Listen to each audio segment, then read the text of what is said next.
नमस्कार दोस्तों, स्वागत है आपका फिर से हमारे YouTube चैनल में। श्री कृष्ण कहते कि आपको अपनी जिंदगी में जब कभी भी बहुत बड़ी समस्याएं आ जाएं, तब भगवत गीता के यह 21 उपदेश आपको बहुत कम आएंगे। भगवान कृष्ण ने गीता में कहा है कि सिर्फ दिखावे के लिए अच्छा मत बनो। वह परमात्मा आपको बाहर से नहीं बल्कि भीतर से भी जानता है। इसलिए कोई भी बदलाव पूरी तरह से खुद के लिए होना चाहिए। आप खुश हैं या दुखी, यह दोनों आपके विचारों पर निर्भर है। खुश रहना है तो जिंदगी के फैसले अपनी परिस्थितियों को देख कर ले। दुनिया को देखकर जो फैसले लेते हैं वह दुखी ही रहते हैं। श्री कृष्ण कहते हैं कि आप किसी भी व्यक्ति के साथ उतना ही समय बिता सकते हैं जितना आपके भाग्य में है, और जिस दिन समय खत्म हो जाएगा रिश्ता भी अपने आप खत्म हो जाएगा। दोस्तों, नया नया तो सब कुछ अच्छा लगता है, लेकिन सच्ची परख तो तब होती तब वह पुराना हो जाता है। फिर चाहे वह कोई चीज हो या कोई व्यक्ति। जो व्यक्ति अपनी परेशानियां, अपनी भावनाओं और अपने दर्द को अंदर ही दबा कर रखता है, वह इंसान छोटी छोटी बातों पर बहुत जल्दी गुस्सा हो जाता है। कोई कुछ भी कहे, बस अपने आप को शांत रखो, क्योंकि सूरज की किरणें कितनी भी तेज क्यों ना हो, समुद्र सूखा नहीं करते। एक ने शिकायत की कि है मेरे ईश्वर, बड़ी मुश्किल से मैंने घोंसला बनाया था, आपने तूफान भेज दिया और मेरा घर उजड़ गया। ऊपर से आवाज आई, तेरे घोंसले में सांप आया था, तुझे खाने के लिए इसलिए तूफान भेजा था ताकि तुम जाग जाओ और उठ सको और तुम्हारी जान सुरक्षित रहे। हमारी जिंदगी में कितनी मुसीबतें आती हैं, हमें पता भी नहीं होता कि हमारा परमात्मा हमें किस तरह परेशानी से बचाता है। अगर तुम्हें लगता है कि परमात्मा तुम्हें कष्ट के पास ले आए हैं, तो भरोसा रखिए, वह तुम्हें कष्ट के पार भी ले जाएंगे। जिंदगी के हर एक समय में खुश रहो, क्योंकि यह जिंदगी है, कोई मूवी नहीं जो बार बार आएगी। जब कोई इंसान आपसे जलता है तब उसको कुछ मत कहना, क्योंकि जलने वाली चीज एक समय पे राख ही बन जाती है, फिर चाहे वो इंसान हो या फिर कोयला। आप घर पर रहने वाली माँ, बहन, पत्नी की इज्जत करना सीखो, क्योंकि वह इतना दुख बर्दाश्त करती है जितना हम सोच भी नहीं सकते। जैसे तारीख जाने पर न्यूज़पेपर कूड़ा बन जाता है, ऐसे ही जब इंसान की जरूरत खत्म हो जाती है तब हम उसके कुछ काम नहीं आते। मन की पीड़ा का कोई अंत नहीं, इसलिए दूसरों को कोड़ने से कोई लाभ नहीं है। इसका सबसे सरल उपाय है कि अपने मन को ईश्वर को समर्पित कर दो। ईश्वर के साथ जुड़ते ही जीवन में खुशियों का, सुकून का, संयम का, सहन शक्ति का, प्रेम का, नई ऊर्जा का, जीवन के सही राह का, संतुष्टि का आरंभ जरूर हो जाता है, और हमारा मन पीड़ा से कैसे मुक्त होता है पता भी नहीं चलता। अगर प्रभु तुमसे ज्यादा इंतजार करवा रहे हैं तो तैयार रहना, वह उससे कहीं ज्यादा देने वाले हैं जितना तुमने मांगा है। जिस तरह लोग मुर्दे इंसान को कंधा देना पुण्य समझते हैं, काश इस तरह जिंदा इंसान को सहारा देना पुण्य समझने लगते तो जिंदगी आसान हो जाती। मत सोच इतना कि जिंदगी के बारे में जिसने जी दी है उसने भी तो कुछ सोचा होगा ना। आपका बीता हुआ कल भले ही कष्टों से भरा हुआ हो, पर आने वाला कल आपके हाथों में है। मन अंधा होता है, इसके पास अपना कोई ज्ञान नहीं होता। अपनी जिंदगी में किसी की सलाह भी सोच समझ कर लेनी चाहिए, क्योंकि दुर्योधन शकुनी के पास सलाह लेता था और अर्जुन श्री कृष्ण की ओर। आप समझ गए होंगे मैं क्या कहना चाहता हूं। मन कुछ नहीं जानता और ना ही सही मार्गदर्शन करता है, इसलिए आप अंधे मन की बातें मानकर जरूरी कामों को टालना बंद कीजिए। आप हमेशा अपनी बुद्धि से काम लीजिए, मन से नहीं, क्योंकि अंधा मन हमेशा आपको जरूरी कामों को करने से रोक देता है। जब आप बुद्धि के जरिए जरूरी कामों को करना शुरू कर देंगे तो धीरे धीरे आपका मन आपका मित्र बनता चला जाएगा। लेकिन अभी आपका मन आपका दुश्मन बना हुआ है, जो आपको दिनों दिन बर्बाद कर रहा है। मन से सोचे, कार्यों को मुंह से बाहर मत निकालो। अधिकतर लोग अपनी तकलीफ से दुखी नहीं हैं, जितना दूसरों की तरक्की देखकर दुखी हैं। जो लोग आपको नजदीक से नहीं जानते, उनकी बातों को दिल पर मत लगाओ। आगे बढ़ो और कुछ करके दिखाओ। जिंदगी में अच्छे लोगों की तलाश मत करो, बल्कि खुद अच्छे बन जाओ। आपसे मिलकर शायद किसी की तलाश पूरी हो जाए, लेकिन हमेशा आगे बढ़ते रहो। गुरु ने अपने शिष्यों से पूछा, क्या आप जानते हैं हमारे अंदर एक बड़ा युद्ध निरंतर चलता रहता है? जब सारे शिष्य चुप रहे तब गुरुजी बोले, वास्तव में सबसे बड़ी लड़ाई हमारे अंदर रहने वाले दो भेड़ियों के बीच होती है। तब शिष्य बोला, कौन से भेदिए? गुरुजी बोले, एक काला भेड़िया जो क्रोध, ईर्ष्या, अहंकार, दुख, गिलानी, लालच, चोरी, झूठ की भाषा बोलता है। दूसरा सफेद भेड़िया जो आनंद, प्रेम, दया, विचार और सद्भावना की भाषा बोलता है। इसी लड़ाई के शोर में हम पहले से मौजूद मन की शांति भूलकर उसे कहीं और ढूंढने की कोशिश करते। गुरु ने कहा है, हम में से कोई भी इस लड़ाई के शोर से नहीं बचा। यह लड़ाई मेरे अंदर भी चलती है और आपके अंदर भी। शिष्यों ने गुरु की बात ध्यान से सुनी और पूछा, गुरुजी, तो इस लड़ाई में जीत किसकी होगी? गुरुजी ने कहा, वही भेड़िया जीतेगा जिसे तुम खाना दोगे। खाना देने का मतलब है हमारे पास शक्ति है। हम जिस भेड़िए की बातों पर ध्यान देंगे वह बड़ा और ताकतवर होता जाएगा। इसलिए हमेशा क्रोध से पहले तैयार करना चाहिए, लालच से पहले उदारता, चिंता से पहले शांति और स्थिरता जुड़ी होनी चाहिए और जलन से पहले सद्भावना को चुनना चाहिए। ऐसा करते करते हमारा मन अपने आप आनंदित रहने लगता है। जैसे शरीर को आराम दिया जाए तो वह खुद ठीक होने लगता है, वैसे ही जब मन को शोर से आराम मिलता है तब वह खुद निर्मल होता जाता है। सच बात है, जिंदगी में झूठ इंसान की बहुत बेइज्जती करवाता है। इंसान को अपने ही नजरों के शर्मिंदा होना पड़ता है। झूठ अक्सर प्यारे रिश्तों को बर्बाद कर देता है जो बहुत खास होते हैं। सच बोलने वाले का तो पता नहीं, लेकिन झूठ बोलने वाले इंसान को हमेशा पता होता है कि गलत कौन है। सच्चा प्रेम कभी इंसान को अकेला नहीं छोड़ता। अगर उसे परमात्मा पर यकीन है तो वो जाते हुए उसे परमात्मा के गोद में छोड़ जाता है, लेकिन जिनको उस पर यकीन नहीं वो अक्सर तन्हा रह जाते हैं। जब तक लक्ष्य हासिल ना हो जाए बिस्तर पर सोना छोड़ दो, एक समय का खाना छोड़ दो, दोस्तों से मिलना छोड़ दो, मोबाइल छोड़ दो। अपनी आत्मा तक ये खबर पहुंचा दो कि मुझे अपना लक्ष्य हर कीमत पर पाना है। महाभारत इस बात का सबूत है कि जिस दिन अपने हद पार कर दें उस दिन अपनों के खिलाफ शस्त्र उठाना भी धर्म है। जीवन में समय चाहे जैसा भी हो, परिवार के साथ रहो, सुख हो तो बढ़ जाता है और दुहक रहो तो बंट जाता है। जिंदगी को बेहतर बनाने के लिए मेरे साथ क्या हो रहा है सोचने के बजाय मैं क्या कर रहा हूं ये सोचिए। सुख में 100 मिले, दुख में मिले ना एक, साथ कष्ट में जो रहे वही मित्र है नेक। कदर न करने पर ऊपर वाला छीन ही लेता है, शख्स भी और वक्त भी। सदैव अकेले खड़े रहने का साहस कीजिए। दुनिया ज्ञान देती है, साथ नहीं। जीवन में समय चाहे जैसा भी हो, परिवार के साथ रहो, सुख हो तो बढ़ जाता है और दुहक रहो तो बंट जाता है। जिंदगी को बेहतर बनाने के लिए मेरे साथ क्या हो रहा है सोचने के बजाय मैं क्या कर रहा हूं ये सोचिए। सुख में 100 मिले, दुख में मिले न एक, साथ कष्ट में जो रहे वही मित्र है नेक। शंका का कोई इलाज नहीं, चरित्र का कोई प्रमाण नहीं, मौन से अच्छा कोई साधन नहीं और शब्द से तीखा कोई बाण नहीं। खूबसूरत चीज दूर से और भी खूबसूरत दिखती है, या ये समझो खूबसूरत चीजों को दूर से ही देखना अच्छा होता है। जिंदगी की खूबसूरती, रिश्तों की खूबसूरती ज्यादा करीब से देखने पर अक्सर बिखरी और फिकी सी नजर पड़ती है। गुस्सा कम करो, क्योंकि गुस्सा धीरे धीरे हर वो प्यारी चीज खराब कर देता है जिसको आप खराब नहीं करना चाहते। हालांकि ज्यादा गुस्सा अपनों पर ही आता है। ये बात झूठ है। सच ये है कि ज्यादा गुस्सा अपनों पर नहीं, जिसको हम ज्यादा खास मानते हैं उस पर आता है।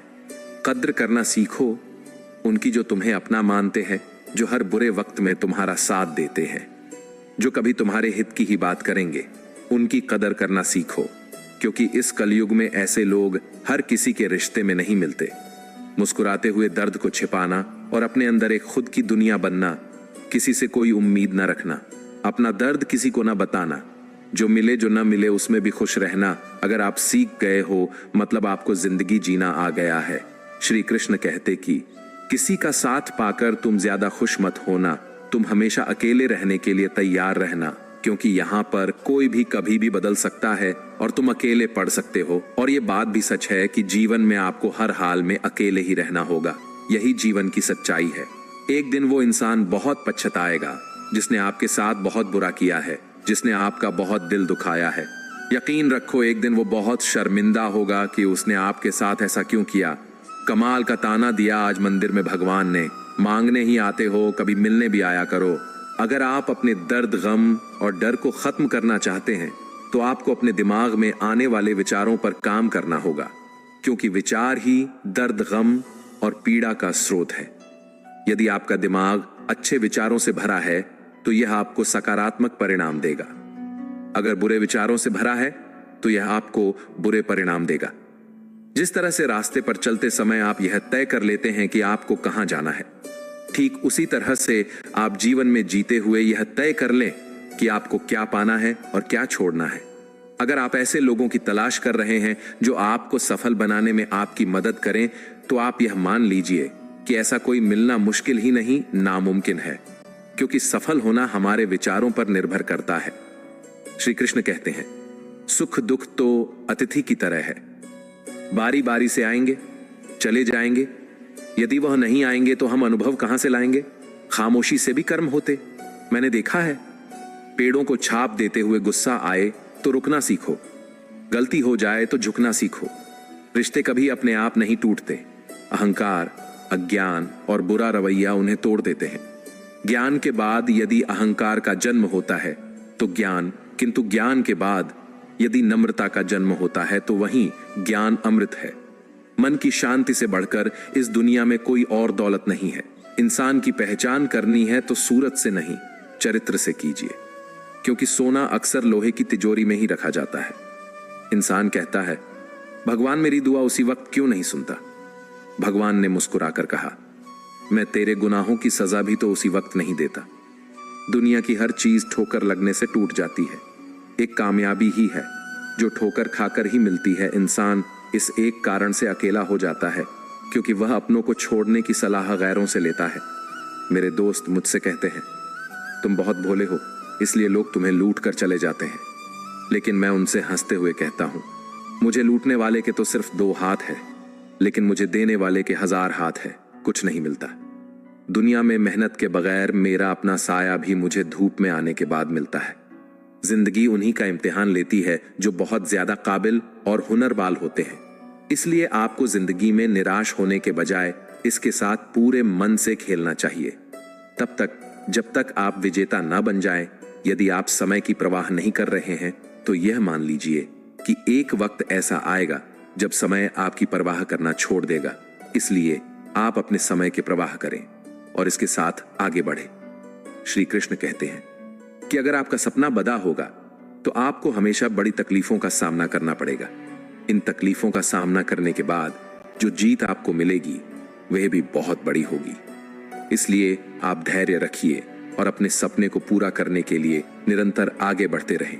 अगर आप सोचते हैं कि आपको सफलता आसानी से मिल जाएगी तो आप गलत हैं, क्योंकि सफलता स्मार्ट तरीके से की गई मेहनत और धैर्य रखने से मिलती है।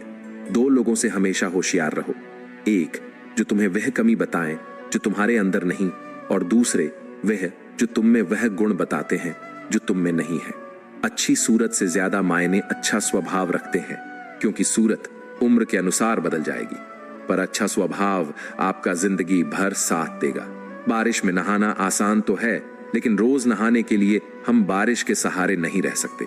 इस प्रकार भाग्य से कभी कभी चीजें आसानी से मिल जाती हैं, किंतु हम हमेशा भाग्य के भरोसे तो नहीं बैठ सकते। जिंदगी में कुछ नेक काम ऐसे भी करने चाहिए जिनका उस ऊपर वाले के सिवाय कोई दूसरा गवाह ना हो। जीवन मिलना भाग्य की बात है, मृत्यु होना समय की बात है, मगर मृत्यु के बाद भी लोगों के दिलों में जीवित रहना यह कर्म की बात है। जीवन समाप्त हो जाए और इच्छाएं बची रहें तो वह मृत्यु है। जीवन बचा रहे और इच्छाएं समाप्त हो जाएं तो वह मोक्ष है। अतः जीवन को नहीं, इच्छाओं को समाप्त करो।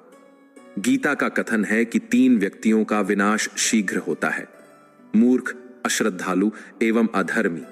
इनके लिए न इस लोक में, न परलोक में या फिर पाताल लोक में कहीं भी सुख नहीं है। संसार में 2 प्रकार के भक्त होते हैं। एक छोटी से छोटी समस्या में भी सीधे भगवान को याद करते हैं, यह सोचकर कि उनके सिवा किसी की शरण नहीं गहना, और दूसरे बड़ी से बड़ी समस्या में भी भगवान को याद नहीं करते, यह सोचकर कि व्यर्थ ही मेरे कारण भगवान को कष्ट होगा। भगवान को दोनों प्रिय हैं, जितना समय हम बुराइयों को छोड़ने में लगाते हैं, उतना यदि अच्छाइयों को अपनाने में लगाएं तो कोई कारण नहीं कि जीवन शांति, समृद्धि और सम्मान जैसे शब्दों से कभी खाली होगा।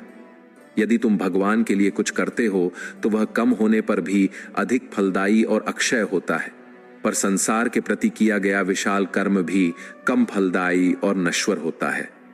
गीता जी में श्री कृष्ण कहते कि जो प्रारंभ में कष्ट देकर बाद में आनंद दे वह उत्तम सुख है। जो प्रारंभ में आनंद देकर बाद में कष्ट दे वह मध्यम सुख है। जो न प्रारंभ में न अंत में आनंद दे, बस आनंद का भ्रमपूर्ण आभास मात्र कराए, वह सच्चा सुख है। पुरुष एक बैल के समान है और उसकी स्त्री चक्के के समान। दोनों के संयोग से ही गृहस्थी की गाड़ी चल सकती है। चक्र के कारण बैल को अधिक परिश्रम नहीं करना पड़ता और बैल के कारण ही चक्का गतिमान होता है। यही बात हर दंपति को समझनी चाहिए। प्रारंभ से ही हमारी महान परंपरा के 3 सिद्धांत रहे हैं: देवताओं को मान, स्त्रियों को सम्मान तथा मातृभूमि की रक्षा। हर हिंदू इस बात को अच्छे से समझ ले कि इनके बिना अस्तित्व बचाने का कोई सटीक मार्ग नहीं। पशुओं के पास अपने पूर्व जन्म के स्मरण की विशेष शक्ति होती है, जिससे कि वे पूर्वकृत कर्मों पर पश्चाताप कर सकें। मनुष्य के पास कर्म करने की विशेष शक्ति होती है, जिससे कि वह अपना उद्धार कर सके। धर्म एवं अधर्म के बीच का अंतर बड़ा सूक्ष्म होता है। अच्छे उद्देश्य से किया गया गलत कार्य भी धर्म है और गलत उद्देश्य से किया गया अच्छा कार्य भी अधर्म है। अच्छाई का महत्व बुराई से ही झात होता है।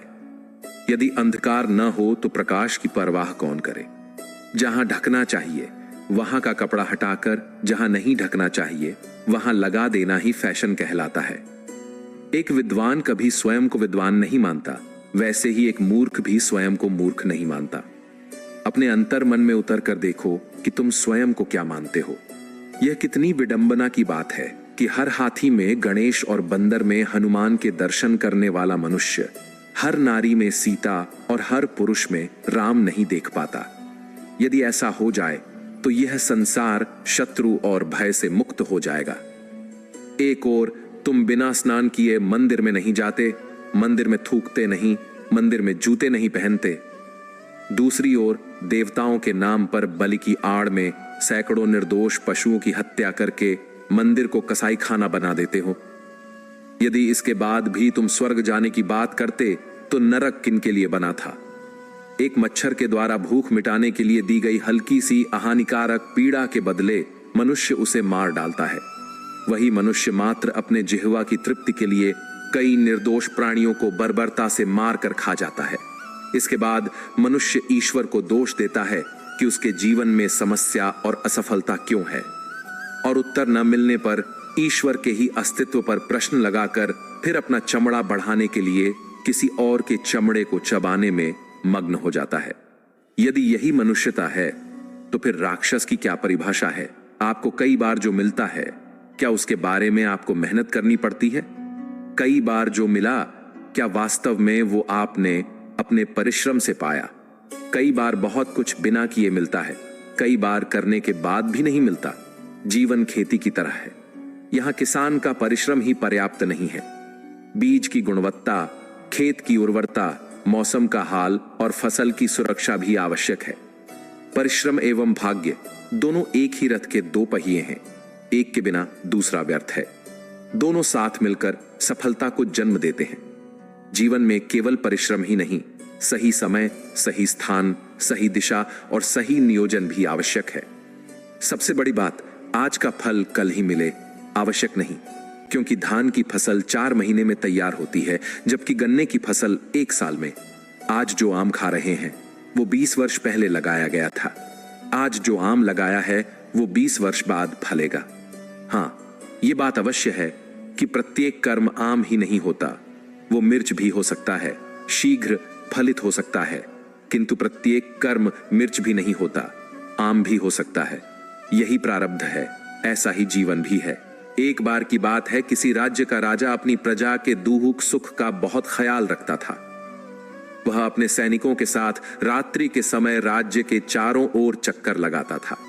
इस प्रकार वह अपने राज्य की प्रजा के कष्टों को दूर करने का प्रयत्न करता था। एक रात्रि को वह एक मजदूर की कुटिया के पास से जा रहा था, जहां से छोटे 2 बच्चों के रोने की आवाज आ रही थी। राजा को उन पर बड़ी दया आई। उसने मजदूर से बच्चों के रोने का कारण पूछा तो उसने राजा को बताया कि उसके पास बच्चों को खिलाने के लिए भोजन नहीं है। राजा ने उस मजदूर से अगली सुबह को अपने महल में आने के लिए कहा। प्रातःकाल जब वह मजदूर राजा के महल में गया तो उसे यह देखकर आश्चर्य हुआ कि राजा अपने महल के पूजा स्थल में भगवान की मूर्ति के सामने हाथ जोड़कर ईश्वर से प्रार्थना कर रहा था। मजदूर ने राजा से पूछा, राजन, यह आप क्या कर रहे हैं? इस पर राजा ने उत्तर दिया कि वह अपनी प्रजा की सुख समृद्धि के लिए ईश्वर से प्रार्थना कर रहा था। यह देखकर वह मजदूर बिना कुछ कहे महल से वापस जाने लगा। राजा ने उसे इस प्रकार जाते हुए देखा तो इसका कारण उस व्यक्ति से पूछा।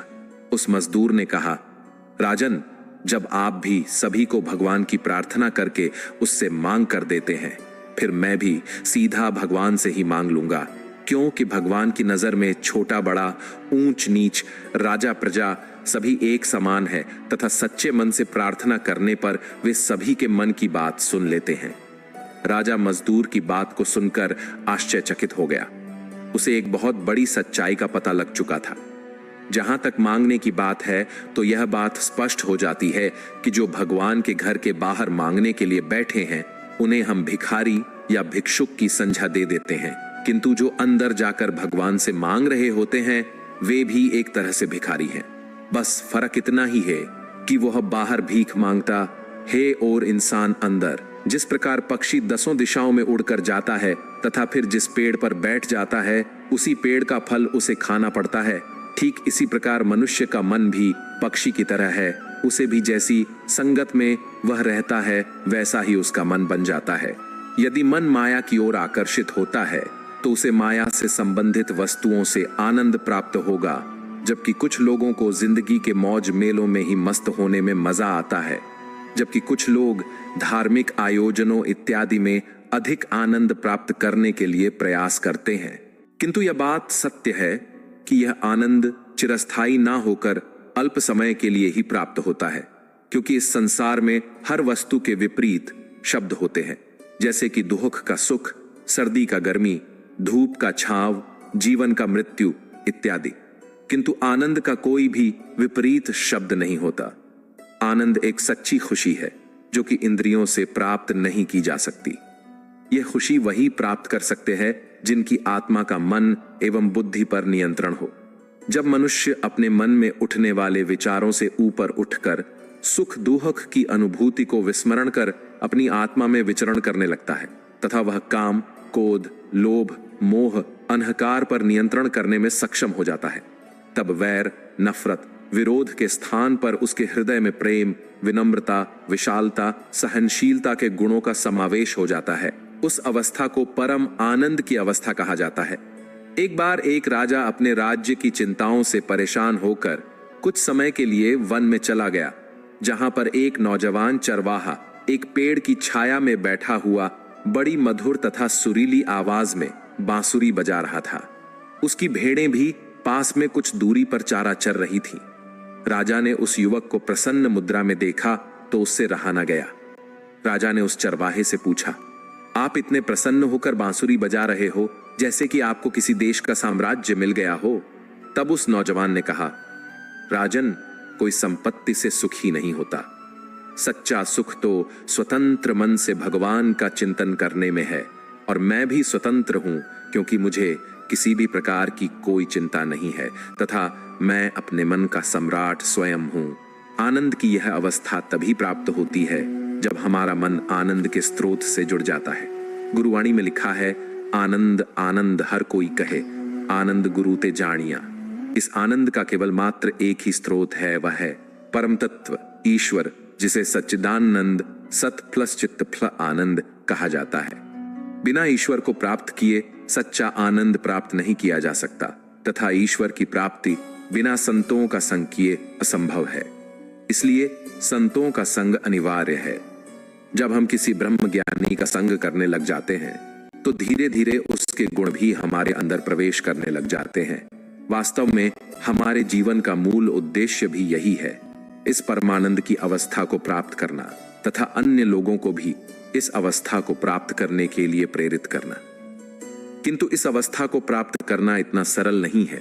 इसके लिए गीता के 4 अध्याय के 34वें श्लोक में भगवान श्री कृष्ण अर्जुन से स्वयं कहते हैं, तद्विद्य प्रणिपातेन परिप्रश्नेन सेवया उपदेक्ष्यन्ति ते ज्ञानम ज्ञानिन सत्वदर्शिनः। अर्थात किसी तत्वदर्शी महापुरुष की शरण में जाकर दंडवत प्रणाम कर निष्कपट भाव से तत्व ज्ञान के विषय में पूछना चाहिए। इससे प्रसन्न होकर वह तत्व ज्ञान कराएंगे, किंतु इसके लिए तत्वज्ञानी महापुरुष की खोज करना अनिवार्य है, जो कि हमारे मन में छाए हुए अज्ञान रूपी अंधकार को मिटाकर ज्ञान उजाला हमारे जीवन में भर दे। जब ब्रह्म ज्ञान की रोशनी से हमारी आत्मा रोशन हो जाती है, तब हम भ्रमों से निकलकर एक ब्रह्म में स्थित हो जाते हैं। तब हमें दुख अधिक दुख नहीं देता, खुशी अधिक खुशी नहीं देती तथा हमारी आत्मा को परमानंद की प्राप्ति हो जाती है। अतः इस परमानंद की अवस्था का मुख्य स्रोत परमात्मा ईश्वर निराकार ही है और आत्मा को परमात्मा का बोध सिर्फ समय के सद्गुरु ही करा सकते हैं। जिस प्रकार पशु पक्षी भी भोजन करते हैं, सोते हैं, डरते हैं तथा भोग क्रिया द्वारा अपनी संतति को उत्पन्न करते हैं, ठीक इसी प्रकार ये सभी क्रियाएं मनुष्य में भी समान रूप से पाई जाती है। किंतु इसके अतिरिक्त ईश्वर ने मनुष्य को बुद्धि दी है, जिसका सदुपयोग करके वह उचित अनुचित लाभ हानि इत्यादि का फैसला ले सकता है। अतः मनुष्य का यह सर्वप्रथम कर्तव्य है कि वह इस विषय पर चिंतन करे कि आखिर यह मनुष्य का शरीर उसे क्यों प्राप्त हुआ है, वह इस धरती पर क्यों आया है, उसे जीवन में क्या करना चाहिए तथा उसको किस उद्देश्य की पूर्ति के लिए परमात्मा ने मनुष्य का तन दिया है, वह कहां से आया है तथा मृत्यु के उपरांत उसे कहां पर जाना होगा। इन प्रश्नों के उत्तर उसे तभी प्राप्त होंगे यदि वह किसी ब्रह्मज्ञानी की शरण में जाए, क्योंकि वे उसे इस जीवन का मर्म समझाने में सक्षम होते हैं। वास्तव में समर्पण किसे कहते हैं, यह एक विचार करने योग्य बात है। संभव से युक्त होकर स्वयं को किसी के समक्ष समर्पित करना समर्पण कहलाता है। समर्पण में मनुष्य को तन मन धन के साथ साथ बुद्धि चित्त अहंकार को भी अर्पण करना पड़ता है, क्योंकि जब तक अहम का भाव मन में बना रहेगा तब तक पूर्ण रूप से समर्पण हो ही नहीं सकता। अपने आप को वैसे ही स्वीकार करें जैसे आप हैं। प्रत्येक व्यक्ति अद्वितीय है और उसकी अपनी विशेषताएं हैं। आत्म स्वीकृति से आत्मसम्मान बढ़ता है और आप खुद को बेहतर समझ पाते हैं। दूसरों की मदद करना आपके दुख को कम कर सकता है। स्वयं सेवा करने से आप महसूस करेंगे कि आपकी समस्याएं अन्य लोगों की समस्याओं के मुकाबले छोटी हैं। इससे आपको संतोष और खुशी मिलती है। जीवन साइकिल की तरह है, संतुलन बनाए रखने के लिए आपको चलते रहना होता है। हर अंधेरी रात के बाद एक उजला सवेरा होता है। यदि आप सोचते हैं कि आप कर सकते हैं या आप सोचते हैं कि आप नहीं कर सकते, दोनों ही स्थिति में आप सही हैं। समस्याएं केवल आपकी क्षमताओं को और अधिक मजबूत करने के लिए होती हैं। जीवन में असली खुशी दूसरों को खुश करने में है। अपने आप को वैसे ही स्वीकार करें जैसे आप हैं। आप अद्वितीय और विशेष हैं। अपने आप से प्रेम करें और अपनी क्षमताओं पर विश्वास करें। खुद को प्रेरित करें और अपनी आत्मा को उजागर करें। श्री कृष्ण कहते कि मनुष्य का जीवन केवल उसके कर्म पर चलता है। जैसे कर्म होते हैं वैसे ही उसका जीवन होता है। ये बात मैं आपको एक कहानी के माध्यम से समझाता हूं।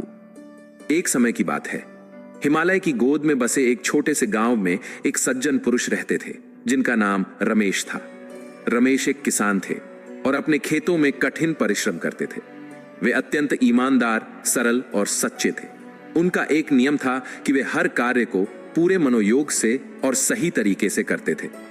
गांव के पास एक विशाल जंगल था, जहां एक संत महात्मा निवास करते थे। वे प्रकृति के नियमों और कर्म के सिद्धांत को भली भांति समझते थे। एक दिन रमेश ने सोचा कि वे उस संत महात्मा से मिलने जाएं और उनके ज्ञान का लाभ उठाएं। वह संत महात्मा के पास पहुंचे और उन्हें प्रणाम करके पूछा, महात्मा जी, मैं जानना चाहता हूं कि जीवन में कर्म का क्या महत्व है और यह कैसे हमारे जीवन को प्रभावित करता है। संत महात्मा ने मुस्कुराते हुए कहा कि इस प्रश्न का उत्तर मैं तुम्हें एक कहानी के माध्यम से समझाऊंगा। ध्यान से सुनना। एक बार की बात है, एक राजा था जिसका नाम विक्रमादित्य था। विक्रमादित्य अपने राज्य में न्यायप्रिय और प्रजा हितैषी राजा के रूप में प्रसिद्ध थे। एक दिन उनके दरबार में एक संत आए और बोले, हे राजन, मैं आपको एक रहस्य बताना चाहता हूं। इस संसार में हर व्यक्ति अपने कर्मों के परिणाम स्वरूप ही अपने जीवन में सुख दुख का अनुभव करता है। राजा ने संत की बात ध्यान से सुनी और पूछा, महाराज, क्या आप मुझे इस सिद्धांत को समझा सकते हैं? संत ने कहा, राजन, इसके लिए आपको मेरे साथ एक यात्रा पर चलना होगा। राजा विक्रमादित्य तुरंत तैयार हो गए और संत के साथ जंगल की ओर चल पड़े। रास्ते में वे एक गांव में पहुंचे जहां उन्होंने देखा कि एक गरीब किसान बहुत कठिनाई से अपने परिवार का पालन पोषण कर रहा था। संत ने राजा से कहा, राजन, इस किसान का ध्यान रखें और देखें कि यह अपने जीवन में किस प्रकार का कर्म करता है। राजा ने देखा कि किसान दिन रात मेहनत करता है, फिर भी उसे पर्याप्त फल नहीं मिलते। राजा को यह देखकर दुख हुआ। उन्होंने संत से पूछा, महात्मा जी, इस किसान ने ऐसा कौन सा पाप किया है जो इसे इतने कष्ट सहने पड़ रहे हैं?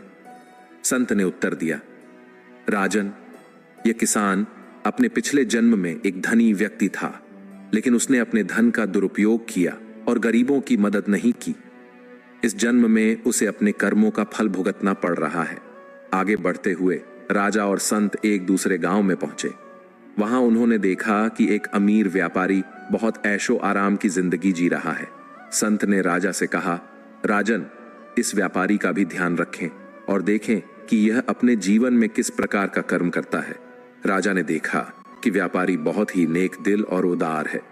वह हमेशा गरीबों की मदद करता है और अपने धन का सही उपयोग करता है। राजा ने संत से पूछा, महात्मा जी, इस व्यापारी ने ऐसा कौन सा पुण्य किया है जो इसे इतनी सुख संपदा मिल रही है? संत ने उत्तर दिया, राजन, इस व्यापारी ने अपने पिछले जन्म में बहुत ही सच्चे और नेक कर्म किए थे।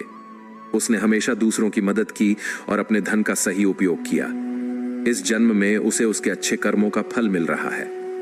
राजा विक्रमादित्य ने संत की बातों से बहुत कुछ सीखा।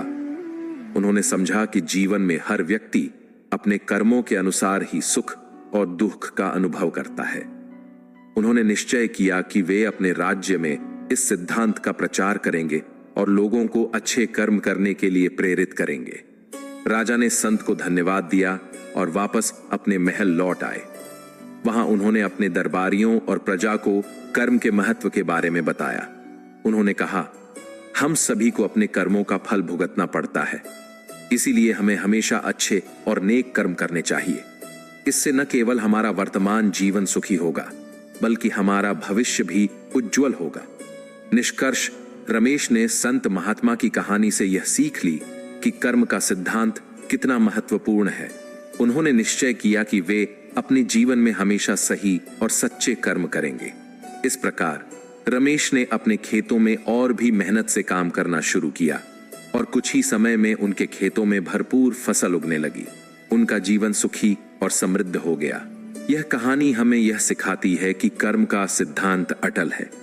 हमें अपने कर्मों का फल अवश्य मिलता है, चाहे वह अच्छा हो या बुरा। इसलिए हमें हमेशा सही और अच्छे कर्म करने चाहिए ताकि हमारा जीवन और भविष्य दोनों सुखमय हो।